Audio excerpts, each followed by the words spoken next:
Muito bem, aleluias, glória a Deus, neste mais um dia de estudo da Palavra de Deus, e você aqui me acompanhando, para que juntamente nós possamos cumprir esse propósito do Senhor em nossas vidas. Vamos orar? Deus eterno e todo-poderoso, a Ti toda a honra, toda a glória, todo o louvor e toda a exaltação para todos sempre. Te pedimos, ó Pai, que neste dia o Senhor cumpra a Sua vontade em nossas vidas, através da Tua palavra. Assim, na certeza desta vitória, nós oramos agradecidos em o nome de Jesus. Amém.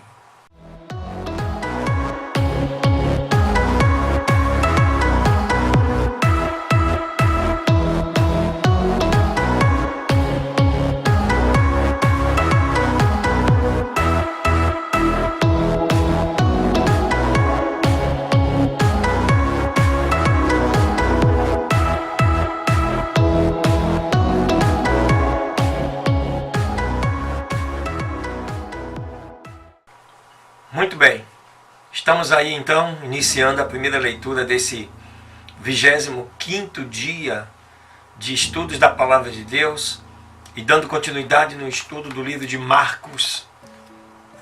Isso no capítulo 7, a partir do versículo 14, que diz o seguinte: Jesus explica aquilo que contamina o ser humano. Ele diz o seguinte: e ele, chamando a multidão, disse-lhes: me ouçam todos e compreendam, nada há fora do homem que, entrando nele, o possa contaminar. Mas o que sai dele, isto é o que contamina o homem. Se alguém tem ouvidos para ouvir, que ouça. E tendo se afastado da multidão, depois que entrou em casa, perguntaram-lhe seus discípulos sobre a parábola. E ele lhes disse: também vós estáis sem entendimento? Não entendem que tudo que de fora entra no homem não pode contaminar? Porque não entra em seu coração, a não ser no ventre, e depois é eliminado, ficando puros todos os alimentos? E dizia mais: o que sai do homem é o que contamina o homem. Porque de dentro do coração dos homens saem os maus pensamentos, os adultérios, as fornicações, os homicídios, os furtos, as avarezas, as maldades, o engano, a sensualidade, a inveja, as blasfêmias, a soberba e a loucura. Todos estes males procedem de dentro e contaminam o homem. Verso 24. E ele, levantando-se dali, foi para os territórios de Tiro e de Sidom. E entrando numa casa, queria que ninguém o soubesse, mas ele não pôde esconder-se. Porque uma mulher cuja filha tinha um espírito imundo, ouvindo falar dele, veio e lançou-se aos seus pés. E a mulher era grega, Cirofenícia de nação. Ele rogava que expulsasse de sua filha o demônio. Mas Jesus lhes disse: deixa primeiro saciar os filhos, porque não convém tomar o pão dos filhos e lançá-lo aos cachorrinhos. Ela, porém, respondeu e lhe disse: sim, Senhor, mas também ainda os cachorrinhos debaixo da mesa comem das migalhas dos filhos. Então ele lhe disse: por esta palavra, vai, o demônio já saiu de tua filha. E indo ela para sua casa, achou a filha deitada sobre a cama, pois o demônio já tinha saído. E ele, tornando a sair dos territórios de Tiro e Sidom, foi ao mar da Galileia, nos arredores de Decápolis, e trouxeram-lhe um surdo que falava dificilmente. E eles rogaram que lhe impusesse as mãos sobre ele. E levando-o à parte fora da multidão, colocou seus dedos nos ouvidos e, cuspindo, tocou na sua língua. E olhando para o céu, ele suspirou e disse: Éfatá, que quer dizer abre-te. E logo foram abertos seus ouvidos, e a prisão da sua língua se desfez, e falava perfeitamente. E lhes advertiu que não dissesse a ninguém, mas quanto mais os proibia, tanto mais o divulgavam. E admirando-se sobremaneira, diziam: tudo faz bem, faz os surdos ouvirem e os mudos falarem. Aleluias, glória a Deus. Esse é o Deus que servimos, um Deus de milagres, de cura, de libertação, de salvação. É este Deus que nós o adoramos na beleza da sua santidade, não pelo que ele faz, mas pelo que ele é e pelo que ele pode fazer na sua vida. Deus te abençoe. A segunda leitura deste 25º dia está aí na tua Bíblia, no livro de 2 Samuel, o capítulo 18. E diz e conta como Absalão foi derrotado. Diz o texto: Davi, pois, contou o povo que tinha consigo, e sobre eles pôs capitães de 1000 e capitães de 100. E enviou a terça parte do povo ao comando de Joabe, e outra terça ao comando de Abissai, filho de Zeruia, irmão de Joabe, e a outra terça parte ao comando de Itai, o giteu. E disse o rei ao povo: eu também sairei convosco. Mas o povo disse: não sairás, porque se nós tenhamos que fugir, não farão caso de nós. E mesmo que a metade de nós morra, não farão caso de nós. Mas tu agora vale tanto como 10.000 de nós. Será, pois, melhor que tu nos dê socorro da cidade. Então o rei lhes disse: eu farei o que bem vos parecer. E ficou o rei à entrada da porta, enquanto saía todo o povo em centenas e em milhares. E o rei ordenou a Joabe, a Abissai e a Itai, dizendo: tratai benignamente, por amor de mim, ao jovem Absalão. E todo o povo ouviu quando foi dada a ordem pelo rei a todos os capitães a respeito de Absalão. Saiu, pois, o povo ao acampamento contra Israel e se deu a batalha no bosque de Efraim. E ali caiu o povo de Israel diante dos servos de Davi, e se fez naquele mesmo dia uma grande matança de 20.000 homens.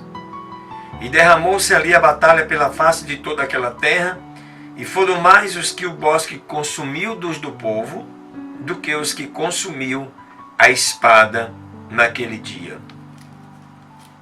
E se encontrou Absalão com os servos de Davi. E ia Absalão sobre um mulo, e o mulo entrou debaixo de um espesso e grande carvalho. E se lhe agarrou a cabeça no carvalho e ficou pendurado entre o céu e a terra. Pois o mulo que estava debaixo dele passou adiante. E vendo um homem, avisou a Joabe, dizendo: eis que vi Absalão pendurado em um carvalho. E Joabe respondeu ao homem que lhe dava a notícia: e vendo-o tu, por que não o feriste logo ali, derrubando na terra? E me forçarias que te tivesse dado 10 siclos de prata e um cinto. E o homem disse a Joabe: embora me pusesses em minhas mãos 1000 siclos de prata, não estenderia eu a minha mão contra o filho do rei. porque nós bem ouvimos quando o rei ordenou a ti, Abissai e a Itai, dizendo: olhai que nenhum de vós toque no jovem Absalão. Por outro lado, haveria eu cometido traição contra a minha vida, porque ao rei nada se lhe esconde, e tu mesmo estaria contra. E respondeu Joabe: não há razão que eu fique aqui te rogando. E tomando 3 dados em suas mãos, cravou-os no coração de Absalão, que ainda estava vivo no meio do carvalho. E cercando-o logo 10 jovens escudeiros de Joabe, feriram a Absalão e o mataram. Então Joabe tocou a trombeta e o povo voltou de perseguir Israel, porque Joabe deteve o povo. Tomaram depois a Absalão e jogaram numa grande cova no bosque e levantaram sobre ele um grande montão de pedras. E todo Israel fugiu, cada um para suas tendas. E Absalão em sua vida havia tomado e levantado para si uma coluna, a qual está no vale do rei, porque havia dito: eu não tenho um filho que conserve a memória do meu nome. E pelo seu próprio nome chamou aquela coluna, e assim se chama o pilar de Absalão até ao dia de hoje. Então Ahimaás, filho de Zadok, disse: correrei agora e darei as novas ao rei de como o Senhor defendeu a sua causa da mão dos seus inimigos? E respondeu Joabe: hoje não levarás novas, as levarás no outro dia. Não darás hoje a nova, porque o filho do rei morreu. E Joabe disse a Cusi: vai tu e dize ao rei o que tens visto. E Cusi fez reverência a Joabe e correu. Então Ahimaás, filho de Zadok, voltou a dizer a Joabe: seja o que for, eu correria agora após Cusi.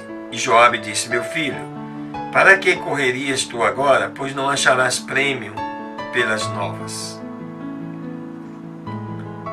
Mas ele respondeu: seja o que for, eu correrei. Então lhe disse: corre. E correu, pois, Ahimaás pelo caminho da planície e passou adiante de Cusi. E estava Davi assentado entre as 2 portas, e o sentinela tinha ido ao terraço, de sobre a porta no muro, e levantando os seus olhos, olhou e viu um homem que corria sozinho.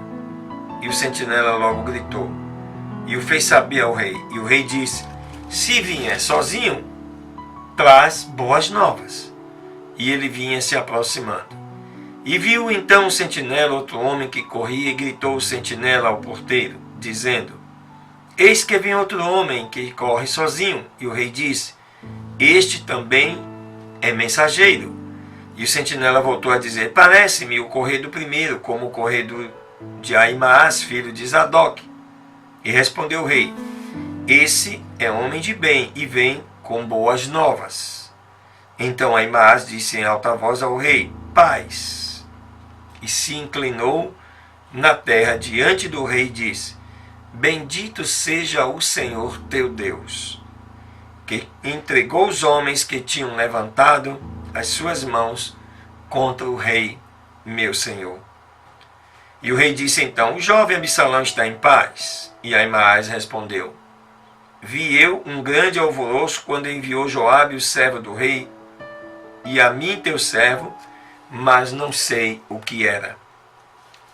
E o rei disse: passa e te ponhas ali. E ele passou e parou.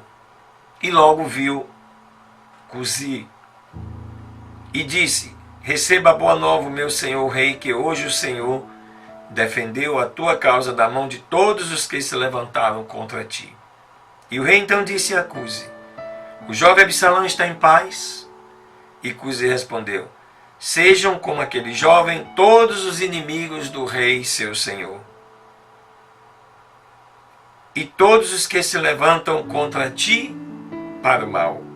Então o rei se perturbou e subiu à sala da porta e chorou, e indo dizia assim: meu filho Absalão, meu filho Absalão, quem me dera que morrera eu em teu lugar. Absalão, meu filho.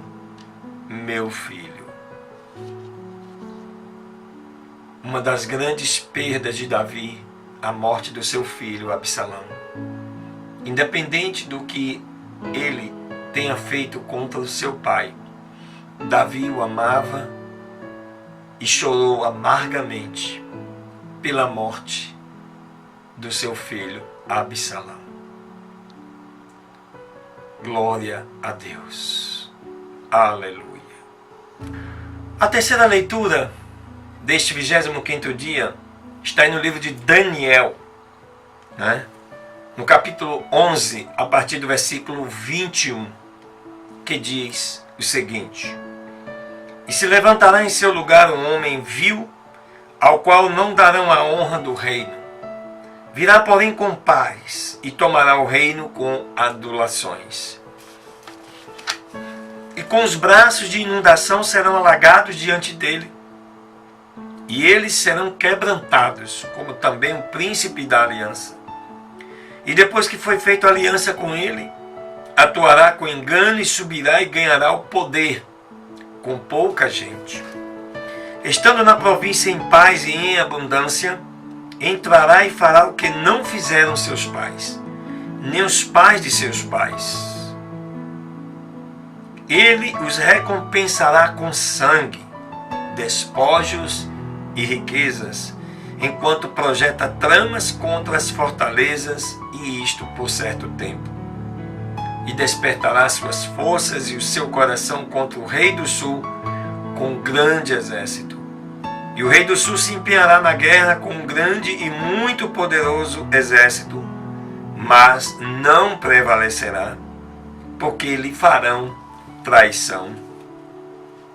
Até os que comem os seus manjares o quebrantarão, e o seu exército será destruído, e cairão muitos mortos. Também o coração destes dois reis será para fazer o mal, e em uma mesma mesa tratarão com mentira. Mas isso não servirá de nada, porque o prazo ainda não terá chegado. Então voltará para sua terra com grande riqueza, e o seu coração será contra o pacto santo. E fará façanhas, pois, e voltará para a sua terra. Ao tempo determinado, se voltará para o sul, mas não será a última vinda como a primeira. Porque virão contra ele navios de Quitim, e ele se entristecerá. E voltará e se dignará contra o pacto santo, e fará segundo a sua vontade. Voltará, pois, e pensará nos que terão desamparado o santo pacto. E se levantarão da sua parte tropas que profanarão o santuário e a fortaleza, e tirarão contínuo sacrifício e porão a abominação desoladora. E com lisonjas perverterás aos violadores do pacto, mas o povo que conhece o seu Deus se esforçará e fará proezas. E os sábios do povo instruirão muitos, e por muitos dias cairão pela espada e pelo fogo em cativeiro e despojo. Mas, quando tropeçam, serão ajudados com pequeno socorro, mas muitos se ajuntarão a eles com lisonjas. Também alguns dos sábios cairão para serem refinados com fogo, purificados e embranquecidos, para que eles sejam manifestados no tempo determinado, porque até para isso há prazo. E o rei fará segundo a sua vontade, e se ensoberbecerá, se engrandecerá sobre todo Deus, e contra o Deus dos deuses falará coisas espantosas, e será próspero até que seja consumada a ira, porque o que está determinado se cumprirá. E ao Deus de seus pais não terá respeito, nem o amor das mulheres, nem a Deus algum, porque sobretudo se engrandecerá. Falando aqui exatamente do falso profeta, daquele que surgirá para poder resolver as questões do povo. Isso depois do arrebatamento da igreja com a tribulação. É aquele que nós já conhecemos biblicamente, né? O anticristo. Verso 38. Mas honrará em seu lugar um Deus das forças, Deus que os seus pais não conheceram, honrará com ouro e prata e com pedras preciosas e com coisas de grande preço. Com auxílio de um Deus alheio atuará contra as fortalezas mais inexpugnáveis e encherá de honras aos que o reconhecerem. Os fará governar sobre muitos e por preço repartirá a terra. Mas no fim do tempo, o rei do sul conterá com ele e o rei do norte se levantará contra ele, como uma tempestade, com carros e cavaleiros e muitos navios, e entrará pelas terras, e as alagará e passará. Entrará na terra gloriosa, e muitas províncias cairão, mas estas escaparão da sua mão. Edom e Moabe, e a maioria dos filhos de Amon. Estenderá sua mão contra as terras, e o país do Egito não escapará. E se apoderará dos tesouros de ouro e prata, e de todas as coisas preciosas do Egito, e os da Líbia e da Etiópia o seguirão. Mas as notícias do Oriente e do Norte o atemorizarão, e sairá com grande ira para destruir e matar a muitos. E armará as tendas do seu palácio entre os mares, e o monte glorioso e santo. Mas chegará o seu fim, e não haverá quem o ajude. Aleluias! Esse texto ele fala de maneira fantástica sobre o advento, né, o surgimento do anticristo no final dos tempos. Teríamos que ter bastante tempo para explorar toda a beleza e o significado desse texto, que com certeza eu vou estar falando aí em outro tempo, em outro momento, porque o propósito deste momento é o estudo e a leitura da palavra.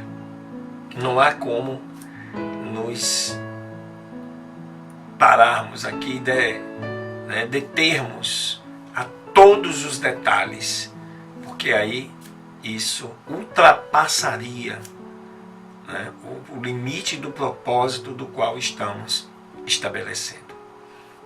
Deus te abençoe. Um beijo no teu coração. Vamos orar? Deus eterno e todo-poderoso, muito obrigado por mais esta leitura, este estudo, este conhecimento que o Senhor nos traz. Te pedimos, Senhor, declara a tua vontade e o teu poder sobre cada vida que nos assiste, que nos ouve, que nos acompanha, neste dia e eternamente. Em nome de Jesus. Amém. Aleluia.